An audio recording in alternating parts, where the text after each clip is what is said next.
오늘 우리가 함께 읽은 본문의 말씀은 크게 세 토막으로 쪼개지겠죠. 13절부터 28절까지인데 사실 세 편의 큰 설교를 한 편에 설교를 한다 하더라도 세 번 정도 나눠서 해야 되는 그런 본문입니다.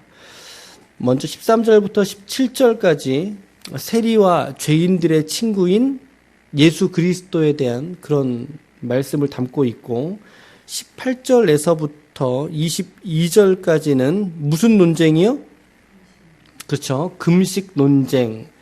제 성경 쪽에 그렇게 기록되어져 있고 또 다르게 기록된 책도 있을 것 같고요. 23절부터 그리고 28절까지 마지막 부분 여기는 무슨 논쟁이겠어요?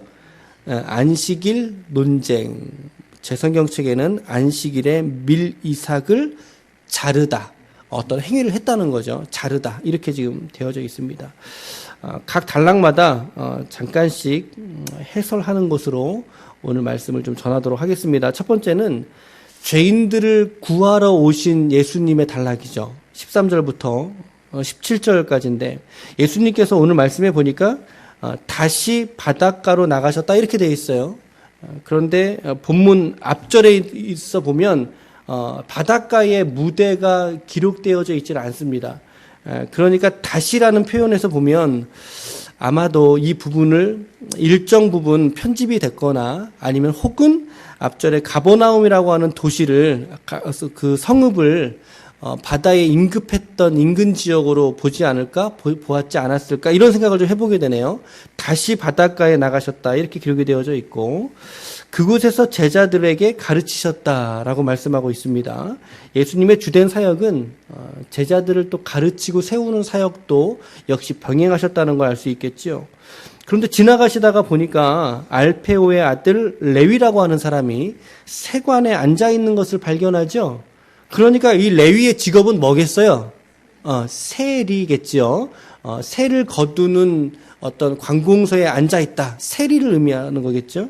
그런데 예수님께서 뭐라고 말씀하세요? 나를 따르라. 그러신 역시 그도 예수를 따르는 자가 된 그런 장면이에요. 15절 보세요. 15절에 그의 집에 앉아 이렇게 표현되어져 있어요. 그의 집은 어느 집이겠어요, 그러면? 그렇죠. 지금 레위의 집으로 간 거예요. 세리, 레위의 집으로 가신 거죠. 그곳에 앉아서 식사와 교제를 하시는데 오늘 말씀을 잘 보시면 많은 세리들과 또 많은 죄인들이 예수와 그의 제자들과 함께 앉아있더라 이렇게 표현되어져 있습니다. 식탁에 교제를 함께 나누었다는 것을 볼 수 있는데 그 장면을 이제 바리새인들이 이렇게 본 거죠. 보고서 서기관들이 보고서 읍소하는 거예요. 봐라. 어찌하여 예수란 작자가 지금 이렇듯 죄인들과 그리고 세리와 함께 앉아서 먹을 수 있겠느냐라고 비아냥됩니다. 당시에 여기서 지금 말하고 있는 죄인이라는 것은 도덕법상의 죄인을 말하는 거죠. 그러니까 품행이 방정하지 않은 그 시대의 죄인으로서 낙인 찍힌 사람들을 통칭하는 거죠. 현행법상의 죄인을 말하는 건 아니에요. 왜냐하면 현행법상의 죄인이라면 지금 여기 있으면 안 되잖아요. 빵에 가 있어야 되는 건데 그들과 함께 있거든요. 그거는 그들이 윤리적으로 혹은 도덕적이나 품행적으로 문제가 있는 사람들이었다. 그러니까 이제 대표명사격으로 쓰여진 단어로 우리가 볼 수 있다는 거죠. 그런데 그런 부류의 죄인들이 지금 누구하고 동급인 거예요? 누구하고 동급이에요? 예수님하고 동급이에요? 세리하고 동급이라고 지금 취급되고 있죠. 죄인들과 세리 이렇게 표현되어 있잖아요. 그러니까 당시에 또 세리들도 보니까 그 당시에 거의 죄인 취급을 받았던 사람이다라는 거죠. 왜 세리들이 왜 죄인이겠어요? 나라에 이렇게 거시기 하는데 왜 그럴까요? 왜냐하면 이제 사람들에게 세금의 일부를 착복하는 거죠. 본인들의 주머니로 넣고 혹은 과도하게 세금을 걷어서 자기들의 수익으로 삼았던 부류의 사람들이니까 그 당시에 이스라엘 사람들의 입장에서는 이제 세리들이 거의 이제 거머리 같은 존재인 거죠.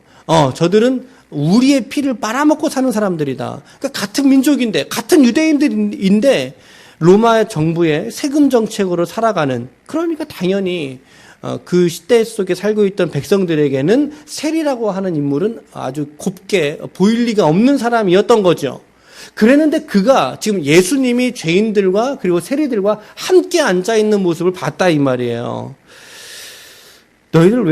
예수가 왜 그렇게 앉아있냐 그랬더니 17절 말씀에 같이 읽어볼까요? 17절 시작. 예수께서 들으시고 그들에게 이르시되 건강한 자에게는 의사가 쓸데없고 병든 자에게라야 쓸데있느니라. 나는 의인을 부르러 온 것이 아니요 죄인을 부르러 왔노라. 그러니까 지금 예수님의 관심은 의인이 아니라는 걸 말씀하고 있는 거죠. 야, 내 관심은 의인으로서 흠이 없고 점도 없고 그런 사람들을 위해서 내가 이 땅에 온 게 아니야. 악인들 그리고 죄인들, 그래서 자기의 죄로 인해서 결국에는 마땅히 죽어야 될 사람들을 위해서 오셨다, 그 얘기를 하시는 거예요. 여기서 우리는 예수님이 오신 이 땅에 오신 목적, 그것은 곧 십자가의 대속의 죽음을 위해 오셨다라고 하는 것도 우리가 좀 찾아볼 수 있는 그런 대목이겠어요. 여러분, 솔직하게 말한다면 의인이 왜 죄인보다 못하겠어요? 의인이라고 하는 사람들이 왜 죄인보다 못하겠냐? 아니죠. 의인이 훨씬 더 좋은 삶의 질을 가지고 있지 않습니까? 그러니 의인을 박대하거나 의인을 평가절하하는 것은 옳지 않죠. 의인을 낮춰 말하는 건 옳지 않아요. 하지만 예수님의 이 말씀의 의도는 뭐예요? 너희들이 이토록 깔보고 있는 지금 이 사람들, 이 죄인들, 그리고 이 세리들, 그러나 이들이 오늘 하나님의 구원에 훨씬 더 가까이에 있는 사람들이야 라고 하는 것을 빗대신 말씀이에요. 왜 하나님의 구원에 훨씬 더 이들이 가까웠을까요? 세리와 죄인들이 왜 하나님의 구원에 가까웠을까요? 그것은 바로 자기 신분과 자기 존재에 대해서 세리와 죄인들만큼 정확하게 알고 있는 사람도 없었다라는 거죠. 여러분, 이 사람들은요, 지금 사회가 공인하는 죄인들이에요. 오호라, 나는 죄인이로다 라고 자기 가슴을 치면서, 형법상의 죄라기보다는 도덕적으로 흠이 없고 윤리적으로 문제가 있는, 그러니 그런 사람들은 이미 자기 안에 나는 죄인이구나 라고 하는 사실을 인정하고 그리고 엎드릴 줄 아는 그런 사람들이 어쩌면 죄인의 모습이지 않겠어요.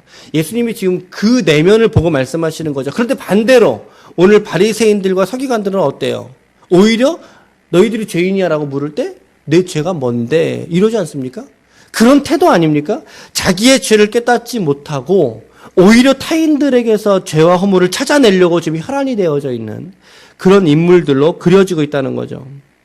여러분, 죄인에게 은혜가 실제가 되는 줄 믿으시길 바랍니다. 죄인에게서야 비로소 하나님의 주시는 은혜가 실제가 될 수 있는 거죠. 오늘도 우리는 여지없이 내가 예수 믿는 죄인이구나 라고 하는 것에 우리는 너무나 동의할 수밖에 없는 것 같습니다. 우리의 삶에 허물과 죄가 많다는 것, 우리 스스로가 먼저 알지 않습니까?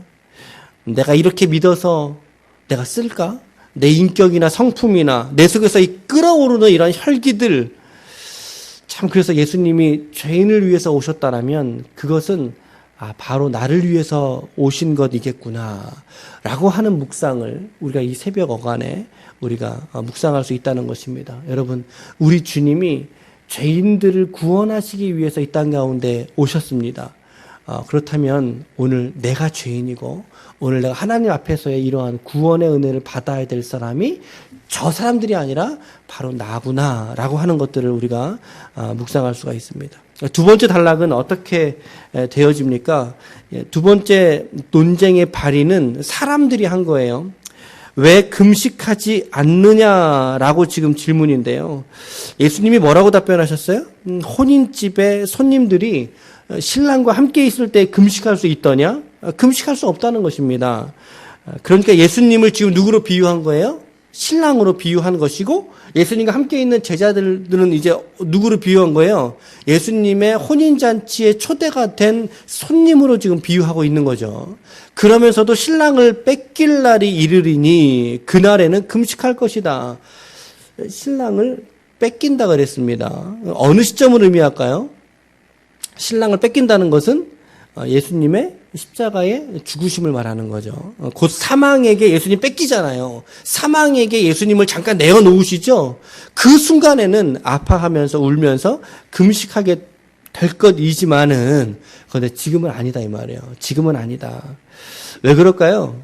예수가 곁에 계시기 때문에, 이 말은 신랑이 옆에 계시기 때문에 그 결혼을 만끽하고 즐기고 누리는, 오히려 지금은 기쁨의 때이지 슬퍼하면서 울면서 금식할 때는 지금은 아니다, 그런 말씀이죠. 저는 여기서 여러분들에게 이런 질문을 드리고 싶은 거예요. 여러분, 오늘 신랑 되신 예수님과 오늘 여러분들은 동거하고 계십니까? 라고 하는 질문을 드리고 싶어요. 예수님께서 여러분들의 이 믿음 생활 속에서 뭐 나는 남자인데 어떻게 예수님이 신랑이야, 그런 얘기 하는 거 아니죠. 관계에 대한 거 아니겠습니까? 예수님께서 여러분들의 신랑 되시는 줄 믿으십니까? 믿으세요? 아멘이죠. 교회와 그리고 우리 성도된 그리스도인들은 예수 그리스도의 신부라고 하잖아요. 우리가 신부가 되어서 신랑 되신 주님과 함께 그 관계의 기쁨, 그 생명의 관계의 기쁨을 누리고 있느냐라고 하는 거예요. 여러분, 이것이 바로 우리 신앙생활의 가장 중요한 것 아니겠습니까? 남편과 같이 사는데 너무 살아가기가 힘들어요. 내가 그 사람만 없으면 좋겠어요. 여러분, 그런 결혼 생활만큼 비참한 게 어디 있어요? 여러분, 우리가 사람에게서 받는 기쁨도 중요하지만, 그러나 더 근본적인 기쁨이 뭐예요? 바로 예수와 동행하고 예수님과 함께 동거하게 될 때에, 즉 우리의 마음이 그리스도에게 닿아져서 은혜 생활과 기쁨의 생활을 누리는 것, 그것이 바로 신앙생활이라는 거죠. 그것이 교회 생활의 근본적인 목적이 되어야 된다. 오늘 우리 교회가 우리 지체들에게 이런 예수님을 경험하게 할 수 있는 건강하고 좋은 교회가 되었으면 좋겠습니다. 그런 바람도 또 가져보게 됩니다. 마지막 세 번째는요, 바리새인들이 발의한 논쟁이에요. 이 세 번째 논쟁은 어떤 논쟁이라고 그랬죠? 안식일 논쟁. 예수님의 제자들이 길을 지나가다가 배가 고픈 거죠. 근데 하필이면 그날이 안식일이었던 거예요. 근데 이삭을 잘랐다라고 말하죠. 이삭을 잘랐다. 즉 이 말은 노동을 했다라고 이제 해석을 하는 거죠. 노동을 했는데 그날이 안식일이다 이 말이에요. 24절 보세요. 어찌하여 안식일에 하지 못할 일을 하나이까? 이렇게 지금 반문하고 있어요. 안식일에 하지 말아야 될 것, 혹은 해야 될 것, 이 안식일을 준수하는 법이요. 지금도 유대인들은 이 법을 이제 준수하려고 노력한다고 하는데, 제가 몇 가지 좀 예를 들어 볼게요. 물건 운반하지 않기, 이런 거 있고, 불을 피우거나 불을 지피지 않기, 반대로 불을 끄지 않기, 칼 갈지 않기가 있어요. 칼 갈지 않기, 종이를 찢지 않기, 화장실에 가서 휴지 끊지 않기가 안식일에 하지 말아야 될 법으로 있어요. 그러니까 이제 유대인들은 우리 화장실 가면 써야 되잖아요. 그걸 어떻게 해요? 전날 미리 끌어놓는다는 거죠. 미리 끌어놓는다는 거죠. 새 구두에 신발끈을 묶지 않기, 이런 것도 있고, 글 쓰지 않기가 있어. 글 쓰지 않기, 그리고 쓴 글을 다시 지우지 않기가 있고요. 요리 안 하기가 있어요. 이날은 요리하면 안 돼요. 여러분, 예전에 신앙교육 좀 엄하게 받으실 때는 어떻게 했어요? 주일날 돈 안 쓰기 하셨죠. 그렇죠? 그래서 뭐 사 먹거나 시켜 먹거나 이런 거 못 했잖아요. 그런데 빨래하지 않기 너무나 당연한 거 아니겠어요? 빨래하지 않기, 타작하지 않기, 키질하지 않기, 반죽하지 않기, 염색하지 않기, 머리 닦지 않기. 이거 전부 다 못해요, 이런 거. 이거 못한다고요. 왜? 안식일이니까 못한다고요. 그런 일을 행하는 것보다, 우리의 사소로한 일상을 우리의 생활 속에서 살아가는 것보다 사실은 이 안식일을 준수하려고 하는 이 목적과 의도는 뭐예요? 이거를 하는 것보다 하나님을 묵상하는 일이 더 고귀한 명분이다 라고 하는 것을 사실은 가르쳐내기 위해서 이거 하지 말라고 하는 거거든요. 여러분, 화장실에서 화장실 티슈를 끊는 거 하지 말래요. 왜? 이거 한 행위보다 하나님을 묵상하는 게 훨씬 더 고귀하기 때문에. 야, 여러분, 이러한 신앙의 태도가 옳잖아요. 아니, 맞잖아요. 우리의 어떠한 행위보다 하나님을 묵상함이, 그 하나님을 생각하고 안식일을 거룩하게 지켜내려고 하는 그 마음의 명분, 그 의도와 태도, 여러분 이거는 옳아요. 100번 말해서 옳다고요. 그래서 우리가 특별히 안식일을 지금 이제 우리가 주일이라고 우리는 이제 봤는데, 이 주일을 구별해서 조금 더 일반적인 다른 날보다 특별하게 이 날을 지키려고 하는 태도들, 이거는 유익한 거예요. 물론 예수님이 이 안식일이 사람을 위해서 있는 것이다라고 하셨지만, 그러나 성경에는 분명히 안식일을 구별해서 거룩하게 지켜라라고 하는 명령에 내가 순전하고 기쁜 마음으로 순종하려고 하는 거, 그건 중요하다 이 말이에요. 그건 중요한 거예요. 그런데 그 신앙의 태도가 경색되는 게 문제가 되는 거예요. 경색이 되어서 이제는 그 태도를 가지고 어떻게 돼요? 누군가 판단하잖아요. 누군가 정죄하려고 하는 거에 대한 도구로 이걸 쓰지 않습니까? 그러면서 어떻게 되죠? 비교하게 돼요. 나는 이거 했는데 왜 너는 안 해요? 이렇게 가는 거죠. 왜 나는 하는데 너는 안 하니? 여러분, 그 지경에까지 빠지게 되면 이거는 안 하니만 못한 일이 돼버리고 만다는 사실이죠. 오늘 예수님이 그 말하고 있는 거예요. 예수님이 정확하게 말씀하셨어요. 27절, 28절에 또 이르시되, 같이 읽어볼까요? 27절, 28절 시작. 또 이르시되 안식일이 사람을 위하여 있는 것이요 사람이 안식일을 위하여 있는 것이 아니니 이러므로 인자는 안식일에도 주인이니라. 여러분 28절이 핵심 구절이에요. 뭐라고요? 인자는 안식일에도 주인이라. 이 말씀의 의도가 무엇인지 여러분 생각해 보셔야 돼요. 오늘 본문을 잘 관찰하시면서 예수님이 안식일에도 주인이라고 한 이 말은 과연 무슨 뜻일까? 꼭 생각해 보세요.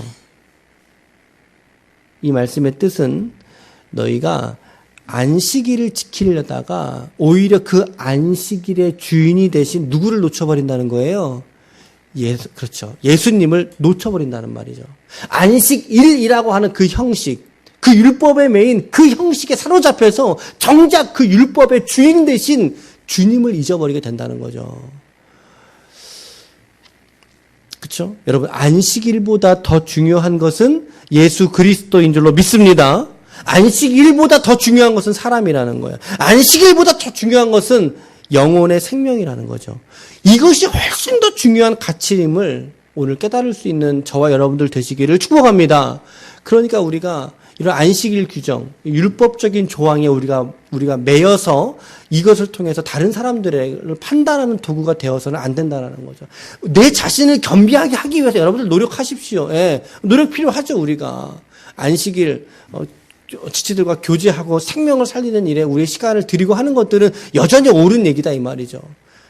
하지만 그것에 더 지나쳐서 정작 안식일의 주인 대신 그리스도의 마음을 잃어버린다면 그것은 안 하니만 못한 것이 돼버린다. 오늘 세 가지 말씀드렸는데, 첫 번째, 예수님이 나와 같은 죄인 구하려고 이 땅에 오셨다라고 하는 거. 두 번째, 신앙생활의 기쁨은 신랑 대신 예수 그리스도와 함께 관계의 기쁨을 누리는 것이다. 이것이 바로 교회 생활의 기쁨이 바로 이 지점에 닿아져야 된다는 거죠. 그리고 세 번째로는 안식일, 어떤 율법, 이 규정을 지키려다가 오히려 예수 놓치지 말고 오히려 안식일의 주인 대신 예수 그리스도의 삶과 그분의 희생을 더욱더 묵상하고 본받는 생활이 돼야 된다는 거죠. 주님께 집중하면 그게 정답이에요. 안식일에 집중하면 그거는 틀렸고 안식일의 주인 대신 주님께 집중하시라는 거죠. 이것이 안식일을 우리에게 주신 근본적인 목적이 될 것입니다. 여러분, 오늘도 우리에게 주신 이 세 가지의 메시지라면 메시지, 혹은 우리의 이해와 깨달음을 통해서 오늘 여러분들의 이 말씀들로 오늘 이 하루도 하나님 앞에 기쁨과 은혜가 넘치시는 복된 생활이 되시기를 예수님의 이름으로 간절히 축원합니다. 아멘.